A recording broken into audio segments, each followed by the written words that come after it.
Horror is a weird genre when you think about it. It's here to creep us out, make us scared, and for some reason we enjoy it.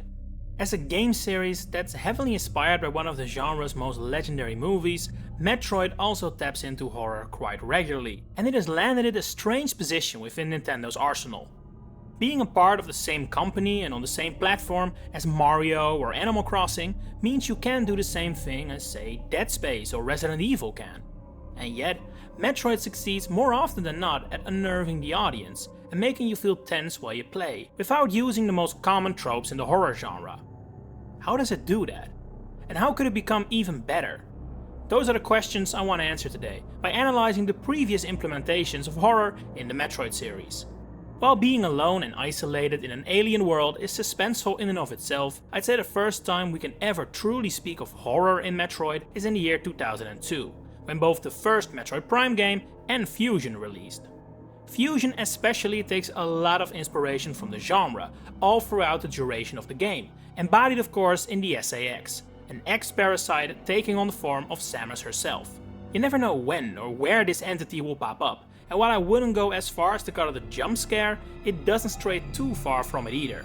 The constant reminder this monster is somewhere out there with you, with the eerie footsteps and seeing it above or below you, is absolutely terrifying. And that in and of itself is incredibly impressive. Because ask yourself, how many sprite-based 2D horror games do you know that are still scary today? I'd wager it's a low number, if any. It's no secret that this form of presentation doesn't lend itself well to horror, especially when you consider Fusion is really a pretty bright game. It's not dark and nothing pops out of the shadows. So then why is this game still so scary? I'd say there are two answers to that question, the first being the most important: tension. Terror isn't the genre, but if it was, it would probably be the more appropriate name for Fusion, because this game isn't horrifying, it's terrifying. Every Metroid game throws you into an unknown environment on your own, with a bunch of aliens that want you dead, but not often before or after has the tension been so high. You are constantly chased throughout Fusion. You are not the badass coming to clean up the place, you are the target. And why that works so well ties into the second answer to the earlier question. Because you are powerless. Samus is a bona fide badass. She's equipped with powerful armor, beams, rockets, bombs, screw attacks, whatever you want to consider. Which means that you usually never really feel powerless. Whatever the game throws at you may be a bit unnerving in design, like the titular Metroids, but you can handle it. Well, all but the SAX. You cannot hurt this thing for the majority of the game, but it can kill you with one ice beam thanks to that blasted Metroid vaccine. And that amplifies the terror by a magnitude of 20. Not only is this thing chasing you, it can end you in a second. With every door you open, you think, what if? What if it's waiting for me here? You saw it crash through a wall during the opening, what if it does it again? Sure, by several playthroughs you know it won't, and every appearance is scripted, but that tension doesn't really go away until you're several playthroughs down. Fusion barely includes any horror elements within the game files, and yet it causes you to feel very similar emotions to games that do, all because it messes with your head. And while that would become the way for the series to inject horror elements into the games without having to go for lengths that could be considered inappropriate to the general consumer of a Nintendo Wii, the fact is that right after Fusion, that aforementioned sprite-based 2D style would vanish. Now was the time of the first-person Prime games, and those would need to tackle horror in an entirely different way. While first-person horror games weren't as common as they are now, with a significant portion of the Steam store being filled with them for example, they also definitely weren't a new thing. Conventions had already been formed, and some of the best games in the genre had already been released, like the aforementioned Resident Evil and Silent Hill. But the amount of gore, jump scares and actually horrifying themes those games go for, Metroid Prime couldn't replicate due to having to maintain that teen age rating. After all, a mature age rating, like Silent Hill had for example, would rule out a huge part of the GameCube's already less than stellar install base. So how do you creep folks out without pissing off the ESRB? Well, the original Metroid Prime did so through two means, both of which would become the standard for how the sub-series would tackle it. First are the implications of severe gore, but only through text. Scans detailing how space pirates met their end are among the first things you find on a frigate Orpheon, And while actual horror games would probably show you this, most Nintendo games wouldn't include this at all. It shows how Metroid Prime manages to balance itself between the two.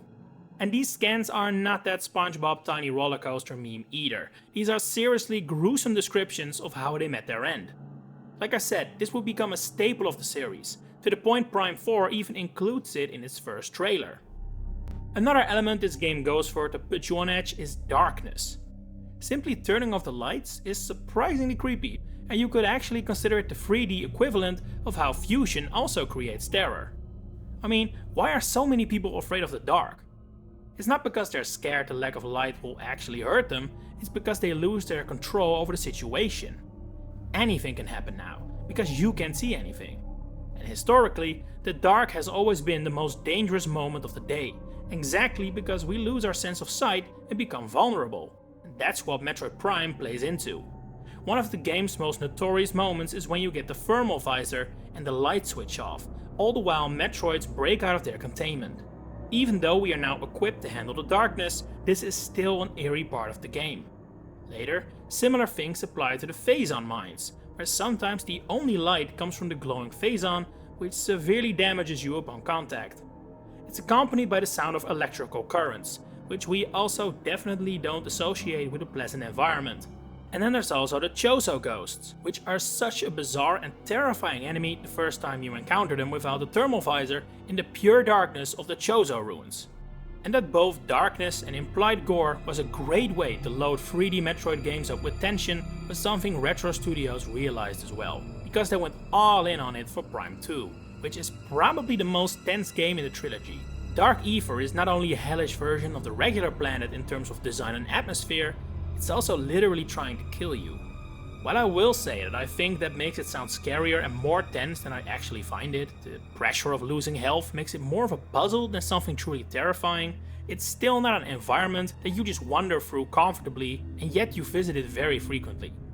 The implied gore is also taken to a much higher level here, now performed on actual humans as well as visible in the infamous Ing attack cutscene. While I can fully understand the graphical quality of this scene is not good enough to truly make you shiver, what's actually depicted is a full-on slaughter. Throughout the game, we no longer find deceased space pirates, but our fellow humans meeting their gruesome ends. Some you don't even have to scan to know how terrible their end must have been. And then I haven't even mentioned the fact they are resurrected and serve as enemies as well, which is not depicted in an as gruesome way as say Resident Evil would, but it's flirting with horror regardless. Another underrated dark element in this game is what happens when Samus dies. Usually it's not too spectacular, just the power suit vanishing or the bit more intense scream of the original Prime, but in Echoes, Samus has a full-on cardiac arrest. Whether that's truly horror is questionable, but it further shows the stakes are serious here. Compared to its predecessor, Prime 3 isn't as dark or filled with gruesome flavor text. There is some, sure, but not enough to highlight specifically without repeating myself. However, this game does have two areas that I would personally consider the scariest of the entire trilogy. One of those is the Valhalla, an abandoned ship which, as such, has an incredibly eerie atmosphere. This place really embodies what I'm talking about in this video, as there's really nothing actually scary waiting for you here. It's all implied, it messes with your head and makes you create your own horrifying image of what has happened, all by the way it's constructed. It uses the fact that first-person 3D games like this are a lot more immersive than the 2D titles we discussed earlier. You see the countless Metroids out the window, drifting in space. The disintegrating body of a trooper that fades away as you open a door, the only true jump scare in the entire series. The Metroid dragging a corpse along with it. Countless more scans that reveal the by now familiar gruesome deaths. It all combines into one of the series' most haunting locations. And in my opinion, it isn't even the worst. Skytown houses the Metroid Xeno Research Labs, and while this is a significantly smaller area than the entire Valhalla, there is one key point that makes this area even scarier, something we haven't discussed yet. Buildup. It's horror game 101. You don't immediately show the scary monster's horrible design, you build up to it. You let the player create an image in their head and then make them face that fear because there's no other option. That's what this area does so well. When you first enter, you first get the same jump scare as in Valhalla, and then you come across countless face-on Metroids trapped in these containment pods. While they will launch at you as you pass, they can't harm you, they're safely behind glass. But then, at the end of the area, you find the Seeker missile, behind an electronic barrier, meaning that in order to access it, you need to shut down the power. You know, the same power that's keeping the Metroids contained. So, you know what you must do, but you also know what you will cause. It's self-inflicted horror in a way, and I absolutely love it. It's my favorite moment in the entire trilogy. And yeah, what you expect happens. The lights go out, and the sound of the screeching Metroids and glass breaking fills the lab. Good luck getting out of here. Oh yeah, and did I mention these Metroids can phase through walls, meaning they can take you by complete surprise in the darkness of these halls. It's extremely tense, and it puts you on edge like very few moments in series history do. With a name like Dread, of course the latest game in the franchise also has its fair share of horror-inspired moments, but I don't think we can consider this an entirely new chapter in Metroid's Book of Horror. Instead, this game takes the lessons of Metroid Fusion and what worked with the SAX and doubles down on it with the EMMI. You are again being chased, again unable to damage them, again killed with one hit, and they too move in unnerving and uncanny ways. And then there's also the fact that each has their own specific abilities, meaning each new encounter is able to make your heart drop with what they're suddenly capable of. It feels almost like the equivalent of a jump scare, except brought to you in a 2D environment. While their design isn't horrifying enough to be truly a horror monster, they create suspense better than most horror games I've ever played. And just like the Valhalla was a perfect example of how Prime uses horror in a Nintendo-approved way, the EMMI do exactly the same for the 2D games. They put you on edge without cheap jump scares, and creature designs that combine everything we are biologically afraid of, simply by messing with your head. And when looking at it through that lens, I think we must conclude that while Metroid is already doing a lot right, there's absolutely untapped potential still.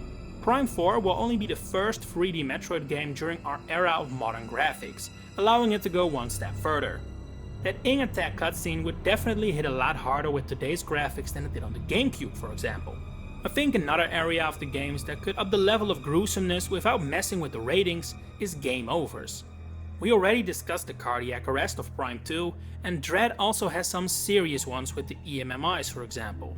But I think even more can be done here to show how high the stakes are. Imagine if in Prime 4, what you die to changes the game over screen. And I don't mean I want to see Samus chopped in half or see the game become a gory mess, I mean in the way Dread does it, by alluding to a terrible fate without actually showing anything that doubles the age rating. Because that is what Metroid has done so masterfully throughout its life, putting us on the edge of our seat despite the many restrictions. That's been it from me, but I'm really curious, what do you find the scariest moment in Metroid history? Let me know in the comments below. If you enjoyed this video, please consider giving it a like and subscribing to the channel to stay updated on all my future Metroid content coming up. For now, thanks for watching and enjoy the rest of your day.